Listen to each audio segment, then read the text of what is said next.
आप सभी को राधे राधे। हमारे चैनल जर्नी ऑफ स्टेनोग्राफर में आपका स्वागत है।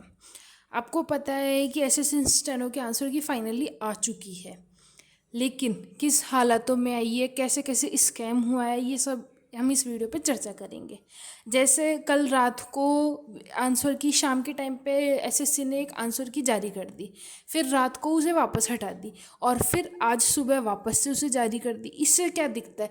इससे हमें स्पष्ट दिखता है कि एसएससी ने कुछ ना कुछ गलतियां की थी, जिसे छुपाने के लिए वो अपनी आंसर की को फिर से हटा दिया और फिर से उसने आंसर की वापस से ला दी। लेकिन जब आंसर की दोबारा आई है तो उसमें बच्चों के किसी किसी बच्चों के नंबर में इंक्रीज कहीं कहीं कहीं कहीं इंक्रीज़ भी हुआ है, कहीं कहीं डिक्रीज़ भी हुआ है। बहुत से बच्चे अपने नंबर से नाखुश हैं, बहुत से क्या सभी बच्चे नाखुश हैं जिन्होंने मेहनत की है, उनके उस अकॉर्डिंग नंबर नहीं आया। ऐसे ऐसे बच्चे भी हैं जिनके लास्ट ईयर 170 मार्क्स आए हैं, लेकिन इस ईयर 120 130 यही मार्क्स आए हैं। सभी बच्चे इसी रेंज पर अटक गए हैं और ये हमें साफ साफ दिखता है कि एसएससी ने कितना बड़ा स्कैम किया है हमारे साथ में। इस स्टेनो वाले बच्चों को एक बीच का जरिया बनाया गया है कि हाँ, अब आपके ऊपर हम ट्रायल करेंगे, आप हमारा ट्रायल दो, अगर हम ठीक होते, अब अगर हम सफल होते तो हम आगे बढ़ेंगे, नहीं तो फिर नहीं। क्योंकि एसएससी से स्टेनो से पहले सिलेक्शन पोस्ट का एग्ज़ाम हुआ था, जिसका री एग्ज़ाम हो रहा है, और मतलब इसका मतलब सिलेक्शन पोस्ट में भी कुछ ना कुछ उम्मीदें हैं। लेकिन स्टेनो का तो एग्ज़ाम भी हो गया है, जो री एग्ज़ाम होना था वो भी हो गया है, और उन्होंने मतलब आंसर की भी जारी कर दी है। अब इसके ऊपर हम बात करेंगे कि कैसे कैसे कितना कितना आंसर की का क्या क्या रहा है। जैसे आपको पता है कि किसी की बहुत सारे शिफ्ट, मतलब सभी शिफ्ट में मिला के बहुत सारे क्वेश्चन गलत आए हैं। मैंने जो एग्ज़ाम दिया था, मेरी शिफ्ट थी 7th की 3rd शिफ्ट थी, तो उसमें मेरी शिफ्ट में टोटल अभी तक जो आइडेंटिफाई हो पाया है वो 26 क्वेश्चन गलत आए हैं। तो गूगल फॉर्म भी भरे, जो सभी ने भरवाया, 50 रुपीज़ पर क्वेश्चन का रेट रखी है एसएससी ने। तो जिसको भी लगता है क्लेम करना है कि हाँ ये क्वेश्चन तो गलत है 100%, तो वो प्लीज़ ज़रूर ज़रूर से क्लेम भी करें। अब हम बात करेंगे एक एवरेज स्कोर की, कि किस शिफ्ट में कौन सी शिफ्ट सबसे हार्ड थी और कौन सी शिफ्ट सबसे इजी थी, जिसमें कितने एक एवरेज स्कोर की बात करते हैं हम। ठीक है, अब हम यहाँ देखते हैं 7 अगस्त की जो फर्स्ट शिफ्ट थी वो सब तक की सबसे हार्ड, इन अभी सभी 8 शिफ्ट में सबसे हार्ड मानी गई है कि हाँ 7th की जो फर्स्ट शिफ्ट थी उसमें 94 मार्क्स आए हैं। एक एवरेज स्कोर बता रहे हैं हम कि यहाँ ये एवरेज है, और हार्ड शिफ्ट में देखा जाए तो नॉर्मलाइजेशन में सबसे ज़्यादा बेनिफिट मिलेगा, और बाकी तो एसएससी ही जाने, क्योंकि इतना सब कुछ वो कर रही है, तो अब आगे वो क्या करे ये सब कुछ एसएससी ही जानती है। ठीक है, 7th की 3rd शिफ्ट, सॉरी 7th की फर्स्ट शिफ्ट में 94 एवरेज मार्क्स है, 6 की 3rd शिफ्ट में 96 एवरेज मार्क्स है, 7th की 2nd शिफ्ट में 98 एवरेज मार्क्स है, और 7th की 3rd शिफ्ट में 189 मार्क्स हैं। यही मेरी शिफ्ट थी। अगर किसी को मेरा स्कोर जानना है कि मेरा क्या स्कोर था, तो वो मुझे कमेंट में करें, मैं ज़रूर रिप्लाई दूंगी।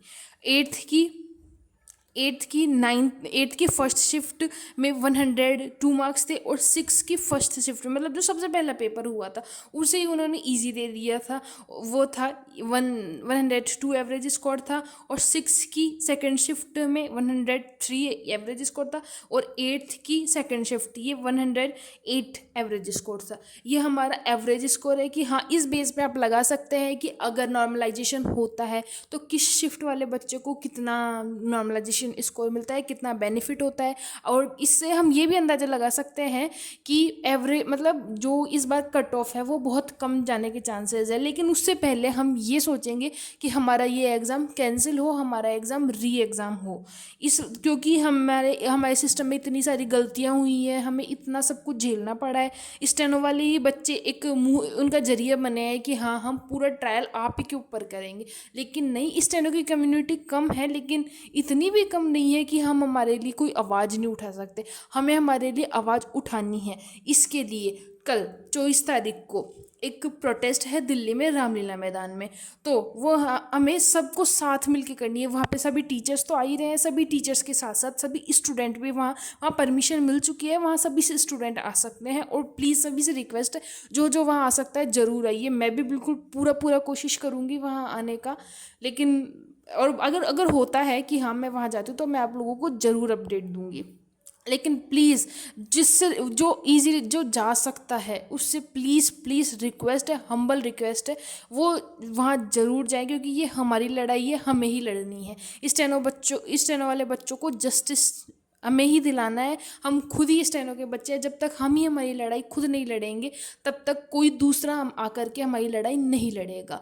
हमें हमारे लिए आवाज़ उठानी पड़ेगी। जैसे सीजीएल वालों के लिए आवाज़ उठाई, सीजीएल वालों के लिए सबसे ज़्यादा आवाज़ उठी गई, तो सीजीएल का एग्ज़ाम पोस्टपोन कर दिया गया है। उन्होंने अभी तक कोई अपडेट नहीं है। और सिलेक्शन पोस्ट के लिए भी आवाज़ उठी, क्योंकि वहाँ पे भी कम्युनिटी कम से कम 29 लाख बच्चे फॉर्म भरे थे। और सीजीएल में आपको पता ही है सिलेक्शन रेशो बहुत ज़्यादा, मतलब सिलेक्शन रेशो के साथ साथ सीजीएल में जो बच्चे हैं जो जितना फॉर्म फिल करते हैं वो भी बहुत ज़्यादा होता है। सीजीएल से भी ज़्यादा एमटीएस जीडी, जो सबसे ज़्यादा कम्युनिटी है वो एमटीएस में बैठे। तो इतने ज़्यादा बच्चे, जहाँ 50-50 लाख बच्चे बैठते हैं, वो भी सी बात है वहाँ पर बच्चे इकट्ठा होंगे। अगर 50 लाख में से 25 लाख बच्चे भी इकट्ठा होते हैं तो बहुत बड़ी कम्युनिटी बन जाती है।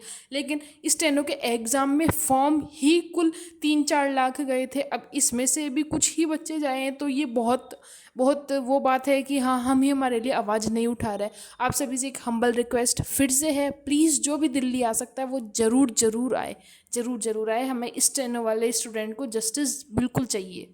Okay, thank you. अब और जो भी अपडेट होगी हम आपको ज़रूर देते रहेंगे। कि अगर हमारा आंसर की में कोई बदलाव आ रहा है, हमें बोनस मार्क्स मिल रहे हैं, या हमें नॉर्मलाइजेशन में अच्छे मार्क्स मिल रहे हैं, हमारी कट ऑफ कितनी जा रही है, कोई भी अपडेट होगी हम आपको ज़रूर से अपडेट देंगे। हमारे चैनल से जुड़िए रहिए। Thank you. राधे राधे।